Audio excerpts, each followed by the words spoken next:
Get on. Hello, and welcome to the UK Inbound 5 Years of Long-Haul Arrivals session. Thank you very much for coming today. My name is Ed Robertson, and I am the aviation editor of TTG Media. So interested in tourist boards, route development, aviation, and everything that goes with it. This session will be as advertised, 5 Years of Long-Haul Arrivals, and it gives us the chance to drill down into the trends occurring in the UK's long-haul market. We'll be kicking off with a presentation on the market over the last 5 years, given by ForwardKeys Vice President of Sales, Sebastian Kron. We'll then open up a panel discussion, take the opportunity to really explore the data and see what it means for the market, and of course there'll be questions from you guys, fingers crossed. But before I ask Sebastian to kick off with the presentation, let's just meet the rest of the panel. To my far left is Rochelle Turner. Rochelle is the Director of Research at the World Travel and Tourism Council and is responsible for the design and execution of the research that underpins all the Council's work, so big stuff.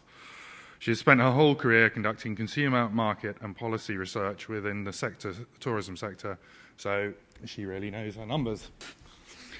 To the left, to Rochelle's right is Ufi Ibrahim, the Chief Executive of the British Hospitality Association, the leading authority on hospitality and tourism, representing 46,000 businesses in the UK now.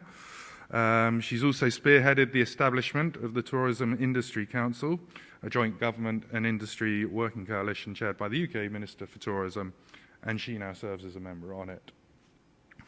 Next, but by no means least, is Tom Jenkins, the CEO of the European Tourism Association, ETOA, which represents both tour operators and their suppliers at the European level, so he's busy. It promotes great awareness of the benefits provided by the group travel industry and influences European tourism policy and legislation. Last but not least is the aforementioned Sebastian from ForwardKeys. Now, ForwardKeys analyses more than 17 million flight booking transactions a day using major air global reservation systems, as well as selected airlines and tour ops. On a personal level, I'm also told Sebastian is a firm believer in data being the best foundation for businesses to know everything, from reacting to events to ensuring they are getting the best return on investment. So let's find out just what the data is saying. Over to you, Sebastian. Thank you.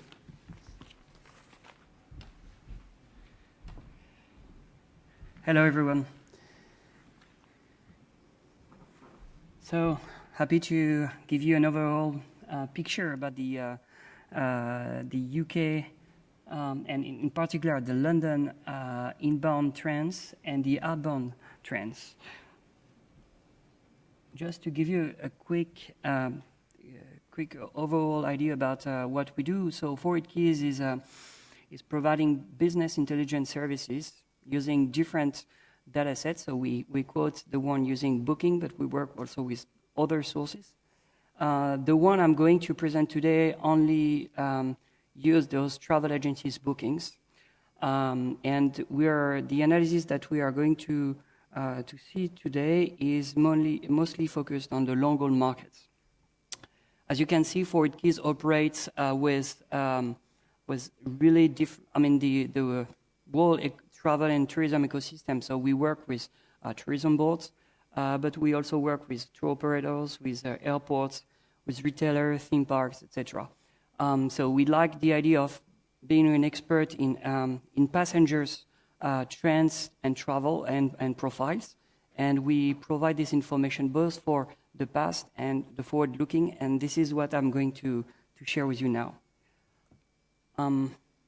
Just to give you a little bit of background of the trends for the last 5 years, the London inbound performance regarding the long-haul market is pretty strong. If you compare the year-to-date trends from January to September 2017 versus January-September 2012, the overall long-haul market are growing by almost 30%. During the same period, the US market, which is the largest long-haul market, has been growing by almost 33.7%. The Chinese market has literally booming, 175% increase. And as you see, the Chinese one means, the red bars are the Chinese market. So you see it's clearly flying over the overall trends. You can also notice that the Olympics, this is quarterly information. The Olympics in 2012, altogether, when you look at specifically the quarter, the impact on international long-haul market was not that positive. Actually, the trends on the whole quarter were negative. It was very growing during specifically the period, but if you look at the wings of these events, altogether the quarter was negative. But what you can see afterwards, the Chinese market has been, thanks to the promotion, and obviously that was the plan, the Chinese market has really growing strongly from Q4 2012 and particularly 2013 and 2014. Regarding the Chinese market, since January 2016, you know that the British government made easier the procurement for visas for Chinese, so that has an immediate and positive impact. So basically, it helps London to keep growing very strongly with the Chinese markets. And as you can see, the Brexit has any immediate impact on the arrival trends to the Chinese markets. And if you look at the red line, which is basically the overall, the international long haul altogether, the trends is particularly at the end of 2016 and beginning of 2017 are still very strong overall.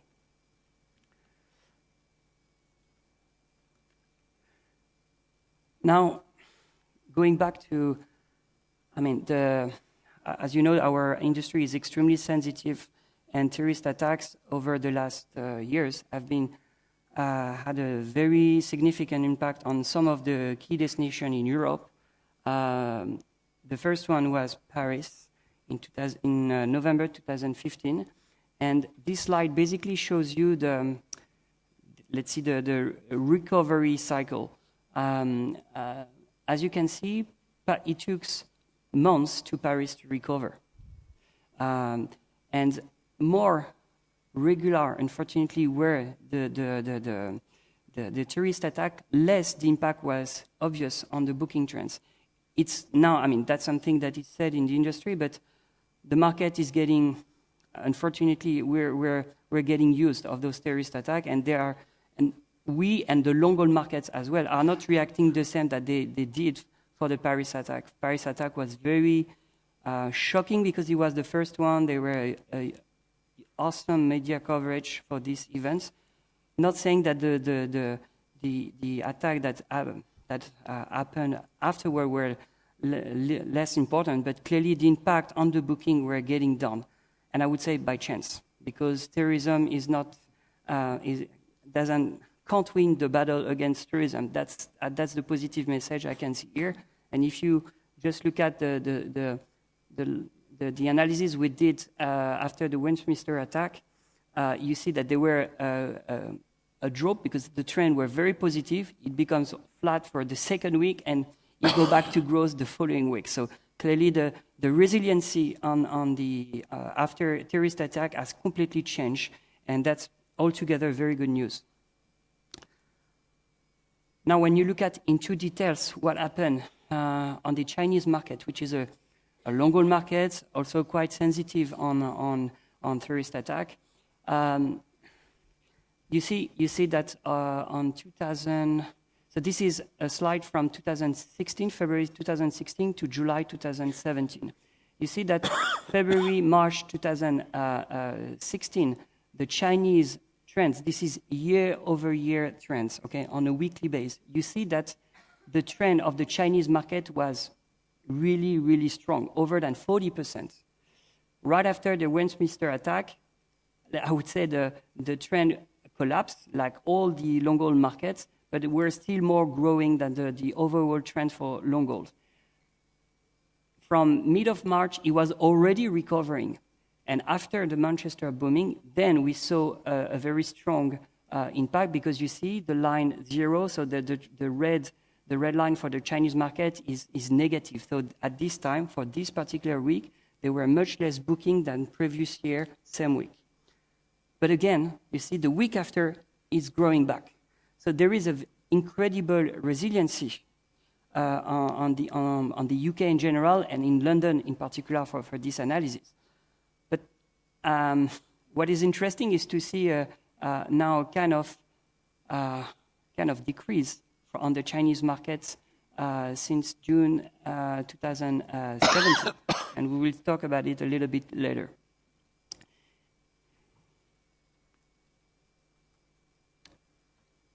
This slide, let me take time to explain it a little bit. So you see the first bar, would say, is the currency rate between the pound and the dollar. So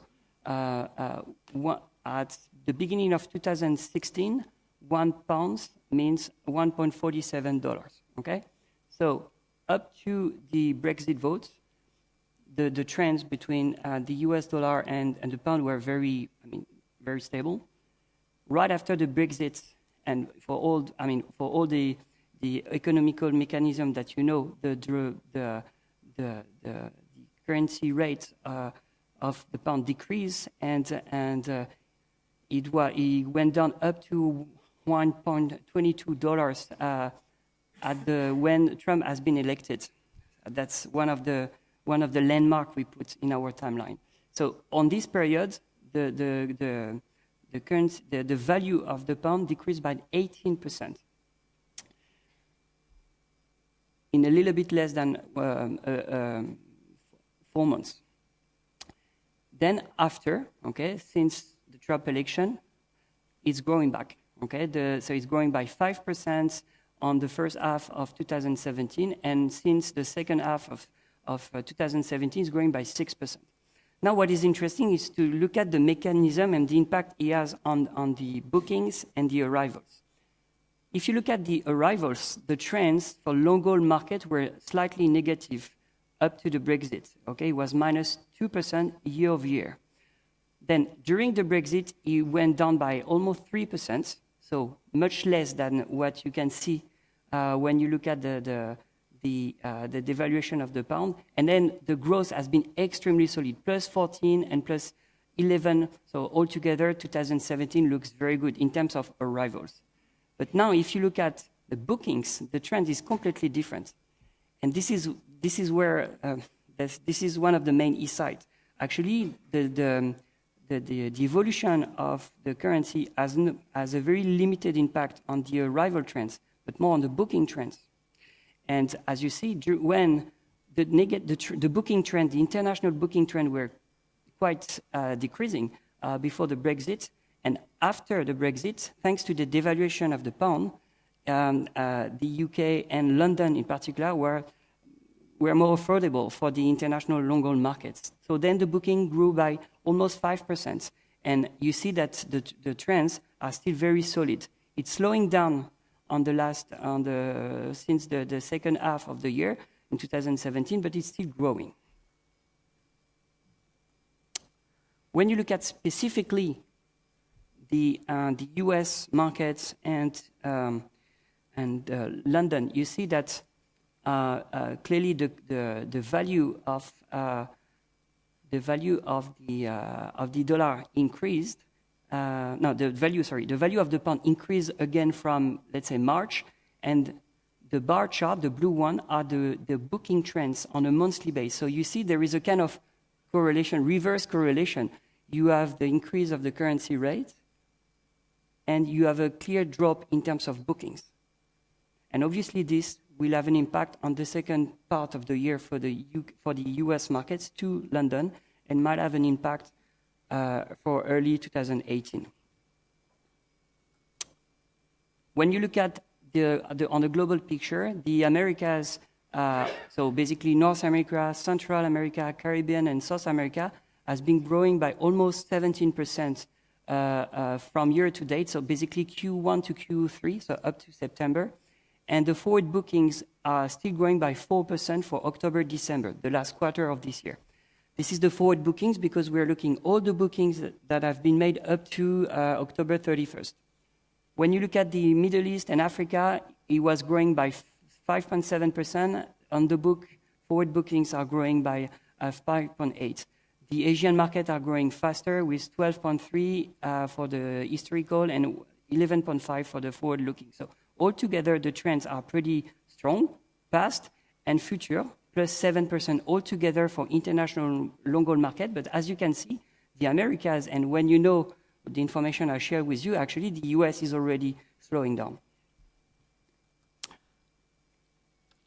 Just a quick highlight on Brazil, Russia, Indian, and Chinese market. As you can see, they are all growing from year to date. The trend remains pretty strong for the last quarter, except on India, but this update was done with data up to the end of September, but considering the trend and the booking we got in October, the Indian market is growing again. So I would say Indian were a little bit later booker this year. So there is no such a big decrease. I checked the latest trend, so is +3 right now for the last quarter. Now I'm going to share with you quickly a few information about not the long-haul markets traveling to London, but the London outbound markets. I mean, the outbound market is going pretty well. To America's destinations growing by 5% from year to date, from January to September, and the forward bookings are growing only by 2% for the Americas, growing by 12% for Africa and Middle East in terms of forward bookings, and growing by 7.6% for Asia Pacific destinations. So the trend remained pretty strong, both for the past and the future. So the London outbound market is solid on long-haul markets. And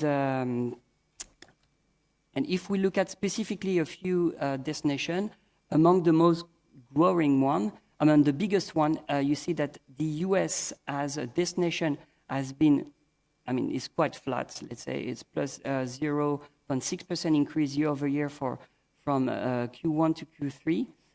The rest is pretty well growing. And when you look at forward bookings to the end of the year, you can notice that among the top destinations, there are two GCC destinations with the UAE and Saudi Arabia, very much growing, and Australia plus 15, Japan plus 13, and Mexico almost plus 12. So this is the perimeter. I think a copy of my presentation might be shared, so you will have all the detailed information. So thank you for your attention.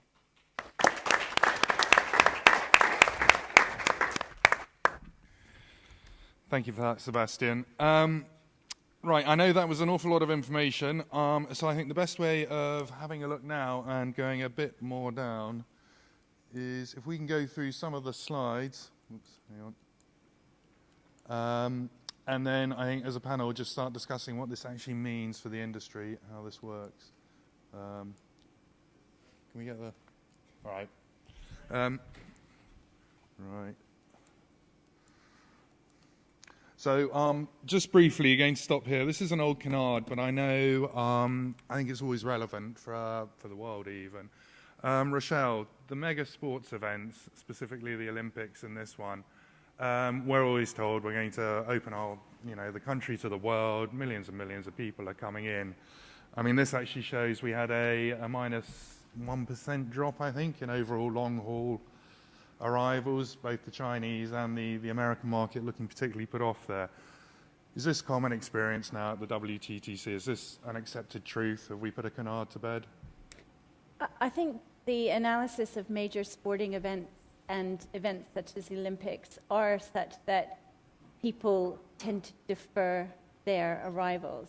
So they are concerned quite often about crowding, about expensive prices, about congestion, about other issues, and think that the experience perhaps may not be what they want while that event is taking place. And so, like we had with the legacy after the London Olympics, the the focus is not just on the year itself, but also on the time afterwards. And I think that's where many of the destinations that have hosted major events have found their increase comes in the years after hosting that event. And Ufi, is that your experience as well? Yes, I would agree with that. I think it's important, though, to point out that we're looking at international inbound. It's only 12% of the market for the United Kingdom. 88% of our market is actually domestic. And there hasn't been any reference at all to the domestic economy. And so I think it's important just to put things in context. Yeah. So 1% fall in the international inbound market then compared to the performance of the domestic economy, rather than just being looked at as a snapshot view without any really relative comparison to how the rest of the market is performing. Because ultimately, as businesses in the United Kingdom, we're operating, we receive, as I said, 88% of our customers walking through the door are actually Brits, whereas 12% may be coming in from the outside. And another comment on the Chinese market, the phenomenal growth. I think it's also important, again, just to put things into context. So with China represents something like 20% now of all outbound international travel around the world, and the United Kingdom's share of that 20% is 0.3%. 0.3%.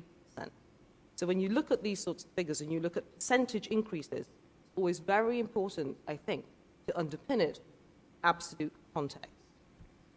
And Tom, again, would you all members, would they have the same experience? I broadly agree with what Ufi's just said. I mean, the phenomenal growth that you're seeing in the Chinese market here is on an incredibly small base. At the time in 2012, we're looking at maybe 200,000 people. And I think we were saying at the time, China will grow to be as important as Belgium as an origin market in the near future. And I think we've been proved right. Belgium is an extraordinarily important origin market. Thank you, Tom. But don't let's get carried away.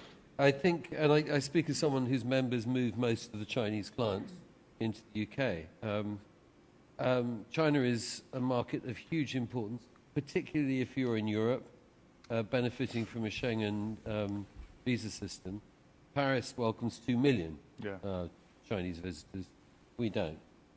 The other thing to note is that London, of all Olympic cities, bounced back quicker than virtually anybody else. I think they bounced back not really because of the Games as the legacy positioning of the Games, but simply that London is the best connected city and the most price flexible city. So you can, we were very, very quick to respond, or the property were very quick to respond to declining demand by making property available at the right price, and the low-cost airliners were able to deliver volumes in ways that, in ways that places like Sydney, for example, just couldn't match. Yeah. And so I think the success story of the Olympics, and it's very rare for me to refer to the Olympics as a success story, is that after the Games, the aftershock wasn't anything like as severe as it could have been. Sure. And just on the Chinese, I think the reason why the focus is on the US and the Chinese markets in the long-haul side today, Sebastian, I think you'd agree with me, the US is the biggest market, whereas the Chinese, we are seeing the biggest growth, even if it's off a small base at the moment. Absolutely. And if you want to put the absolute volume for the US and the Chinese on the same chart, you can't see the Chinese market because US is a huge market. Yeah, which means that there's a fantastic opportunity for growth. I mean, this is very positive. Yeah. It's just that, as someone said, and I've said before, the base is very small. So there's lots of growth. Okay. Mm-hmm. Now, moving on, this slide I felt was rather key for the presentation. It's a horrible subject, but one we have to deal with now, and European-wide. Specifically, how quickly destinations are recovering from terrorist attacks. Now, the first point to make here, Sebastian, is that wasn't a British-specific thing. That was a European trend we're seeing emerging, isn't it? And yes. If an attack happened elsewhere, you would expect to see similar levels of recovery? Yes. Absolutely. And the latest, I mean, we didn't mention Barcelona, but actually Barcelona has been hit by a terrorist attack recently, which already forgot.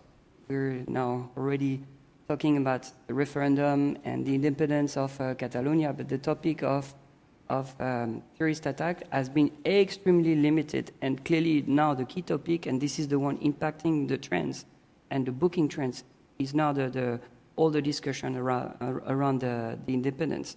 So clearly, from a booking perspective, the terrorist attack in Catalonia has almost no impact, clearly. So Rochelle, I've been trying to think of the phrase for this. Is this a good thing? Can we say in tourism? I mean, I know a terrorist attack will never be, but are we seeing a positive side emerging as a result of these?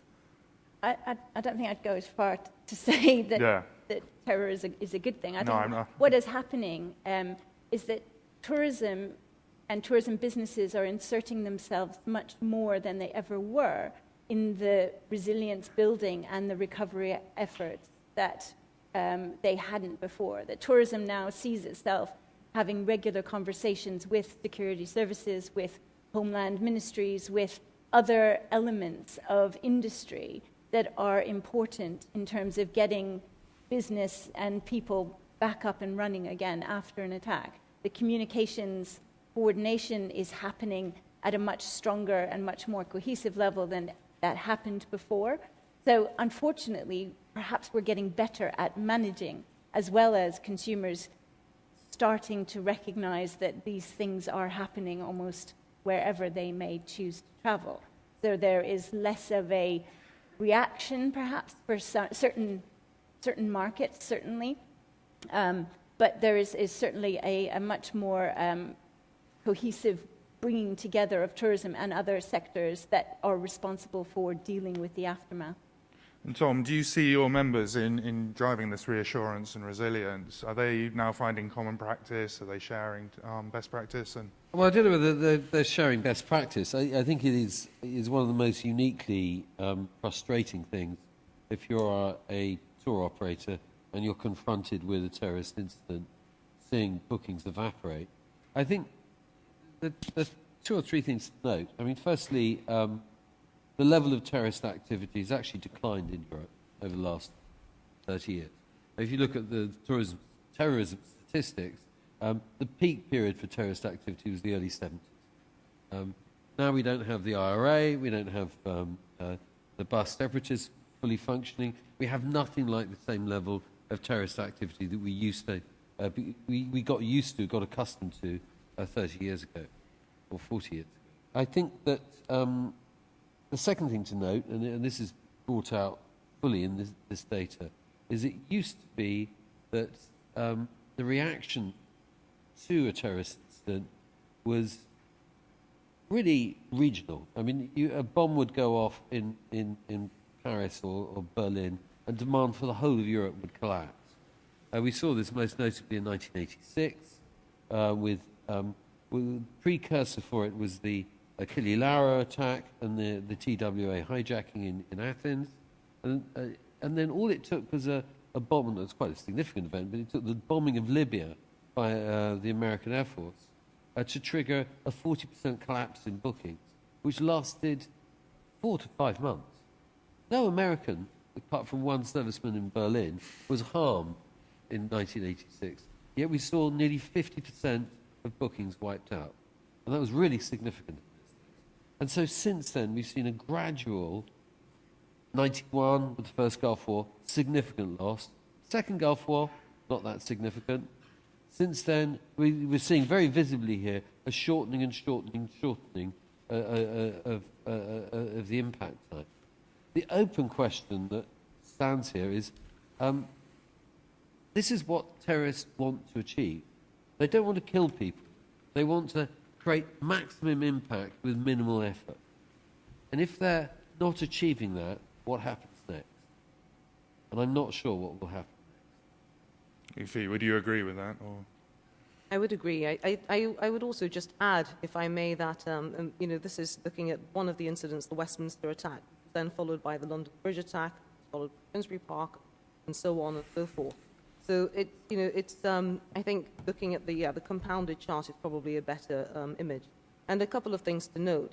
One, there has been actually a contraction in the domestic market in the United Kingdom by 4%. So you have to also look one level below this which is to look at particular types of travelers. So we know that the family market has been hit quite significantly, and that hits certain types of businesses, like the attractions market. And day visitors coming to London, bringing their kids in to London to attractions. Those markets have actually been hit quite significantly, and we're seeing that contraction. So again, I just think it's important to put this in that context. Sure. And Sebastian, perhaps on this slide, I thought there's one thing that's very obviously, how should we say, a bit out of kilter there with the Chinese market. And you look at the response after the Manchester bombing being so much greater than anything else. Why is that exactly? Would Ariana Grande have been bigger news in China, perhaps, than a normal attack? Or I don't know. To be honest, I don't know. I have no idea about how strong has been the media impact about this second attack. What I can tell you is the impact is absolutely related to this event in particular, because when I checked those slides, I was a little bit concerned because I said maybe last year we had a huge peak and this year there is no peak. So maybe last year was exceptional, but this year was basically just a normal year, but actually not. We see a clear drop in bookings. I'm describing the mechanism. I don't have, I'm sorry, I don't have all the explanation. I think it takes in consideration a lot of different factors. What is clear is the market response is almost immediate. And the good thing is because I think the authorities made a good job as well. And in Europe, we're learning a lot to be also more aware, more efficient. I mean, we learn all over Europe. I think we learned a lot over the last 2-3 years to better manage our communication. And I think the fact there is a stronger resiliency is also because we know how to react better than ever in those kind of situations. And that's, I think, one of the positive stories to remember. Then you probably noticed that there is a strong decrease of the Chinese market now from the second half of the year. But it's not directly related to London. Actually, the rest of Europe is growing back a lot. Paris is growing back a lot. And clearly, the context of, somehow London took a little bit advantage of the situation of a very declining Paris, very declining Rome, Amsterdam, Brussels, etc. Some of other destinations in Europe really managed to really leverage the drop of bookings to legacy destinations in Europe. I think about Spain, I think about the Nordics countries, and obviously the UK.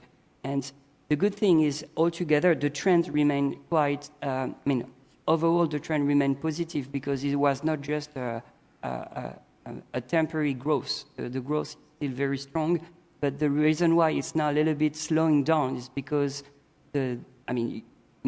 major European destinations are growing with double-digit growth, and I think that's the reason why it's slowing down to London. You should not see any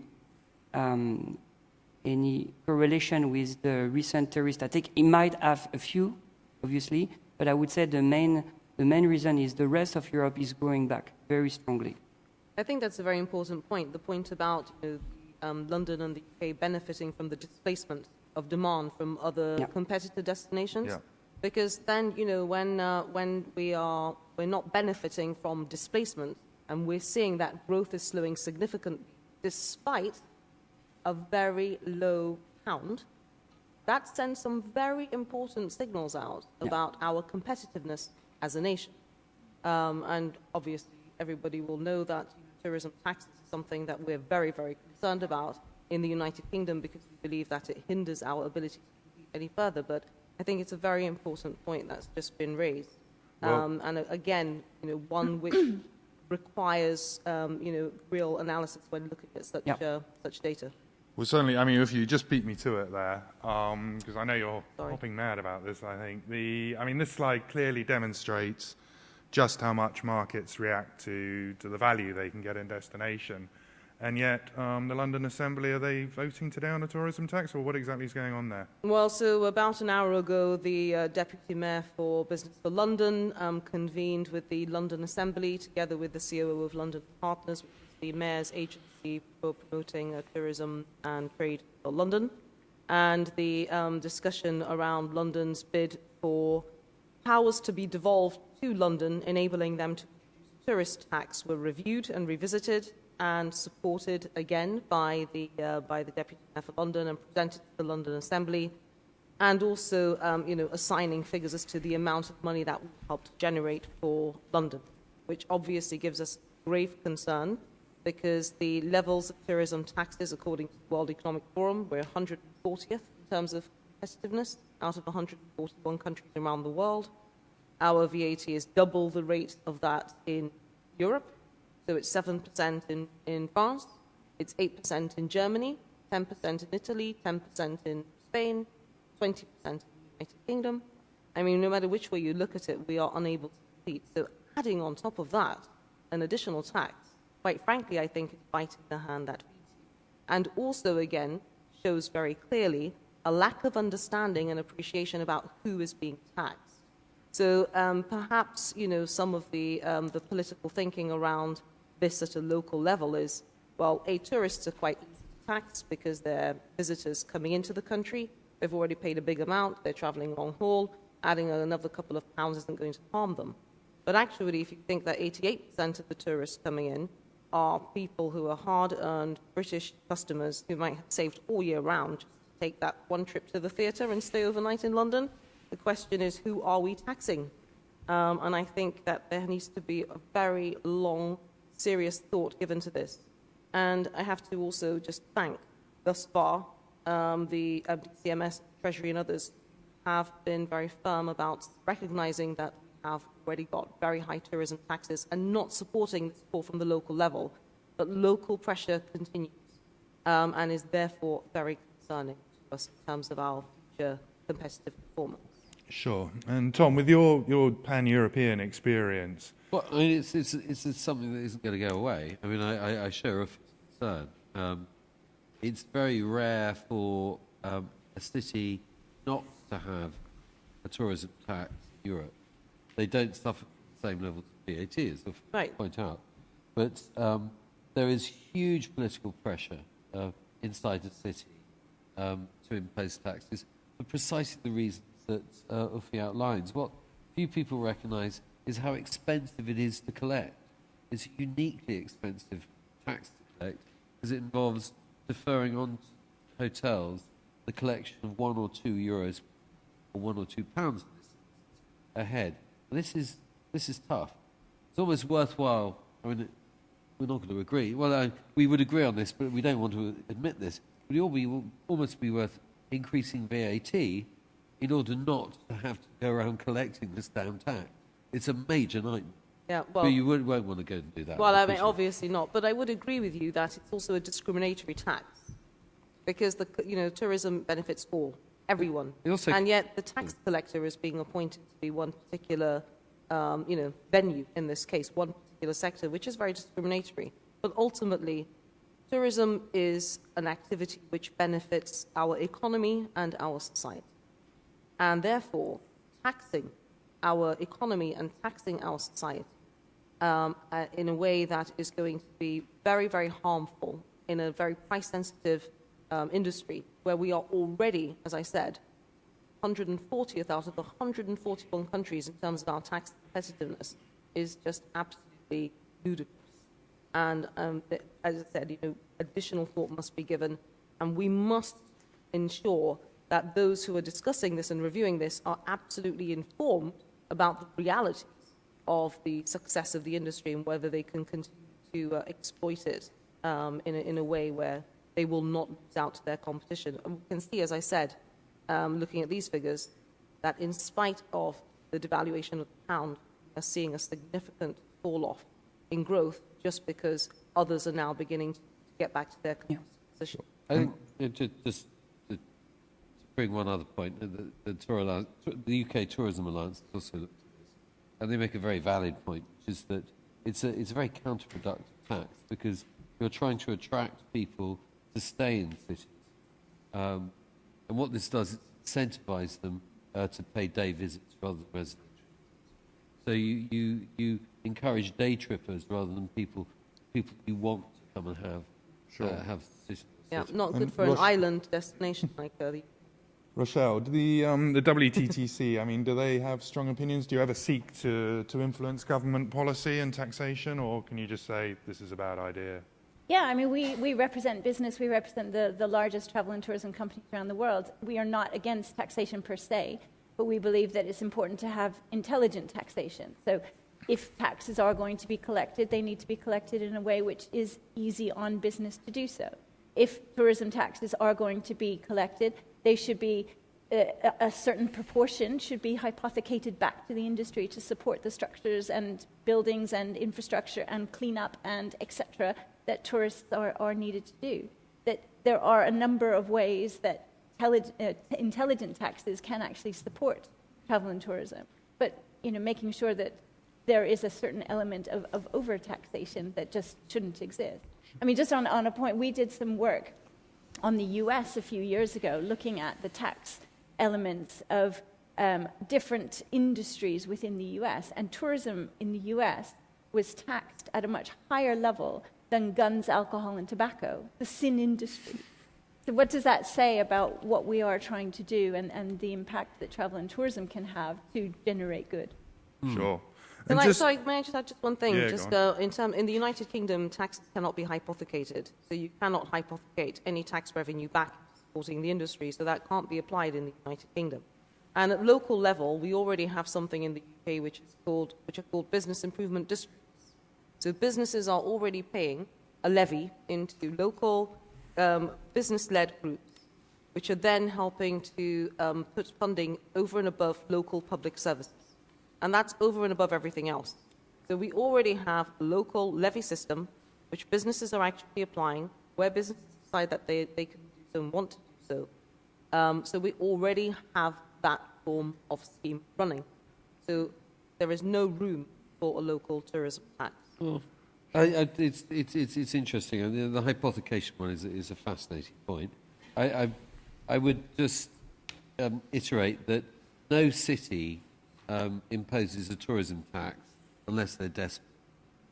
Just looking through Europe, Berlin, nearly bankrupt, imposes a tourism tax. The Italian cities of Florence, Venice, Rome, again, absolutely, they don't know how they're going to pay their staff. And this is when they impose tourism tax. No one imposes the tourism tax in order to improve bus shelters or civic amenities. It just doesn't happen. They're doing it because their backs are up against the wall. And it's more a byproduct of the dysfunction of local government, funding of local government in Europe, rather than their attitudes towards investment.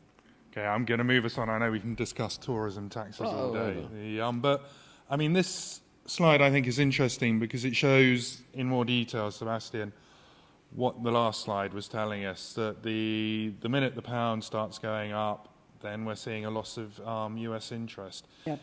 Is there nothing we can do to sort of keep this good trend going, or are we just literally leaves in the wind when it comes to currency? I mean, it's a consequence. So the US market is extremely sensitive. So I think there is nothing that the tourism industry can do to control currency exchange. We have to take in consideration. I mean, this analysis is just about the US and the US dollar. If you do the same kind of analysis with other currency, you might find very similar correlation. That's true that US market is a very major market to the UK, so there is a very high price sensitivity, and I think it's truer than for the Chinese market, probably, because it's a little bit less mature. But that's still very interesting. I mean, in this case we are suffering, but we can't really act on it, unfortunately. So adding additional taxation it makes makes it even more complicated. So the rest of the panel, the post-Brexit golden era that we were promised, already the shine's going. Is that fair, Rochelle? Well, I think Well, if you wanted to sort of tick off post-Brexit golden eras, this one isn't working. I think we could have a very long list here. I think going back to that slide that seems disappeared off our screen, I think firstly it's to do with it's really to do with purchasing power parity. And what's beautiful about America is that America always travels when the price is right. And it's not just currency. If there's a collapse in demand and we can feed through low prices into the American market, they respond. So it's to do with not purely currency, it is to do with price. I remember in 2001, one of my members launched a land air product going to Dublin for $399 for a week. And it sold out on September the 17th, first date that they could relaunch after 2001. And I had Bob Whitley, the head of USChina, on the phone going, America travels if the price is right. China is the most competitive market for price, that's what I'd say. China sources levels of pricing, particularly in Europe, which we cannot imagine how low they are. And this is one of the great threats we've got if we're going to try and compete in the China market. We've got to somehow find hotels prepared to deliver full board accommodation around about 30 to 40 euros a night per person. And they're in seriously short supply in the UK. They are available in. Great. Now, just thinking, we've got the slides, but we do also have the panel, and I believe they're the bigger attraction here. I'm just wondering if there's anyone out there who's got some questions that they'd like to put to the panel on what we've seen today. We can look at more slides. That's not a threat. Oh, a question. Gentleman here.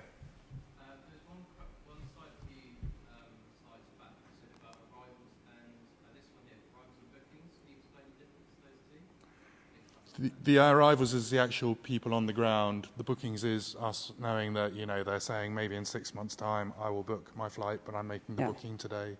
Is that right, Sebastian? Exact. Booking, this is the booking is related to the booking date. So you might book today for departure in 3 months. So that's why there is a that's obvious, but there is a closest relationship with between a evolution of the currency rate and the bookings, because basically you're consuming when you book. I mean, technically, tourism is very interesting because you buy something that you haven't used yet, but the buying time, the booking time is highly. Is this the key period? This is where the price sensitivity is the most important. But you're right also for the Chinese, going back to what you said, specifically for the retail industry, that has a massive impact. And to link what you say earlier, we saw a decrease of the Chinese to London recently also, and we see that there is a strong increase in Paris, for instance, also because all the indicators are better now for the Chinese market, and so I would just correct what I said. They are sensitive, but not at the booking time, a little bit more on site when they are going to the shopping. This is where they are the most, I would say, sensitive. Anyone else? David.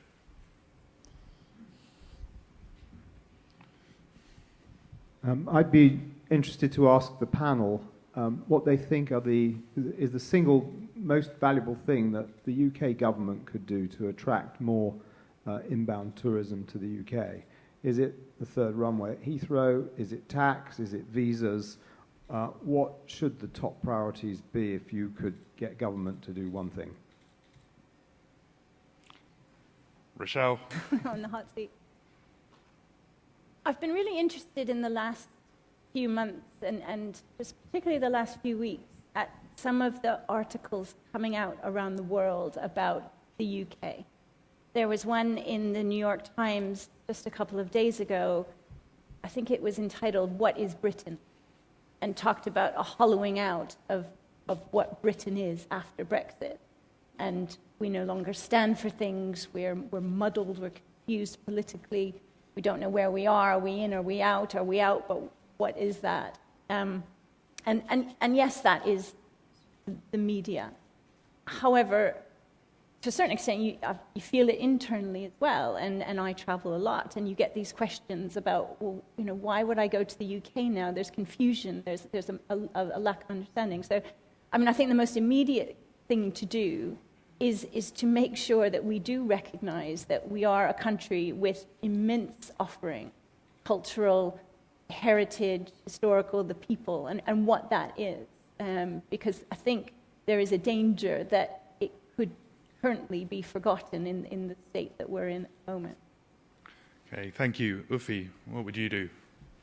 Well, I think that the United Kingdom has a very strong brand. Obviously, I'm going to say that being that I represent the British Hospitality Association, and I think that, you know, work that has been put into great campaign and other such things is actually very good. So the question for me is really from a business perspective, because when you're running a business, you know, the way that you actually view tourism is very different. You need to have the customers walking into your shop, but actually spending in order to be able to continue generating the revenue to pay your costs to be in business. Slightly more, you know, there's more longevity to your transaction.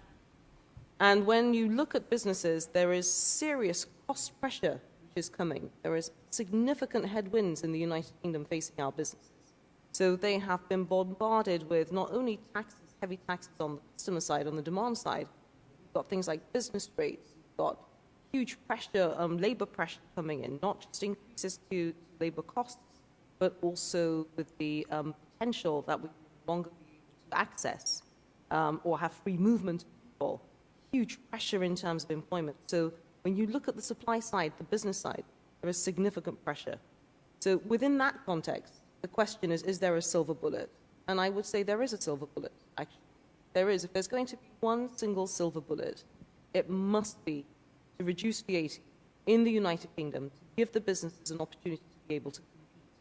That will enable businesses to be able to generate the greater revenue, which is absolutely necessary, because at the moment they're competing with two hands tied behind their back.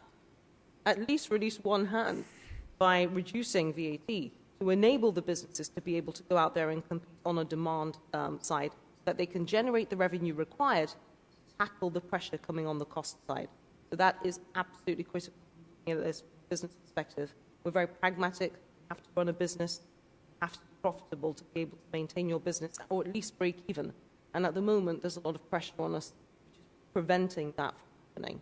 So my single silver bullet is absolutely 85%. Give us a chance. Fingers crossed the government's listening to that. Absolutely. Tom, where would you find the pot of gold? I think that they've got to recognise that what we sell, and I speak on behalf of operators who sell UK, and they sell the UK within the context of a European vacation. So they're selling the UK to Japan and North America.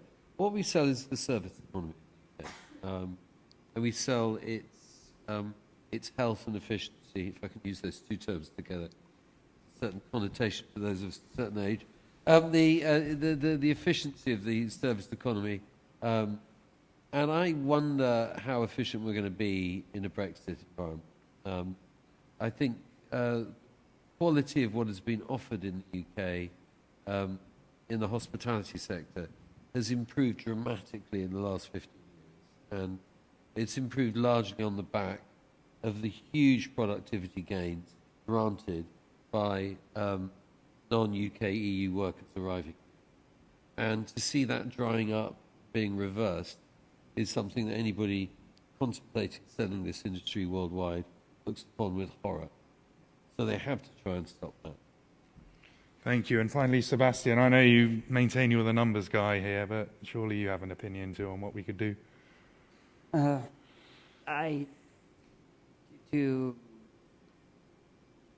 When I consider on a long-term perspective, I think the offer, the heritage of the UK is the only one that could help London and the UK to remain one of the top world-class destinations, because you can influence taxation, etc. But this is something impacting short term.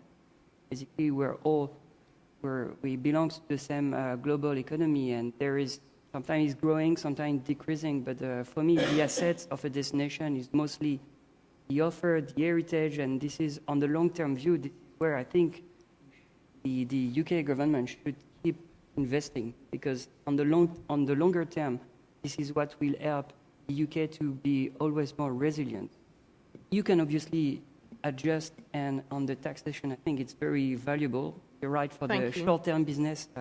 But also long-term business, because it stimulates investment. Can I just say that, there's a lot of talk about London, but the United Kingdom is not just London. London is one city in a very big country.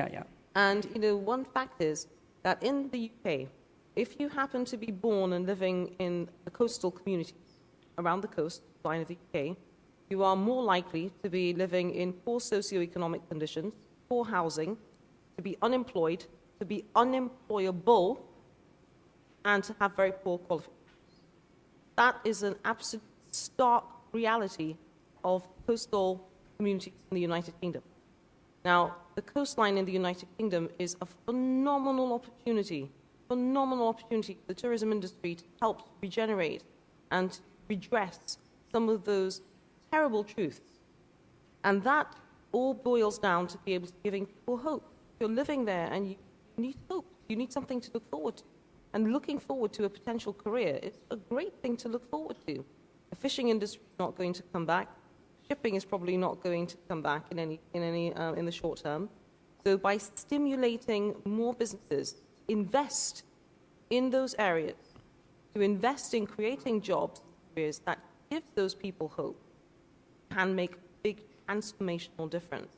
And that's where I think it is not the responsibility of governments to go into those coastal destinations and to invest and build attractions or hotels, but they should certainly provide the stimulus through the correct taxation stimulus in order to incentivize businesses to invest, to make the difference for those economies, which is why, obviously, again, everybody should definitely rally in order to ensure that we have a more competitive rate of VAT, because businesses will react to that instantly. That's what businesses do. It also sounds to me like something we could do in the next session, Ufi.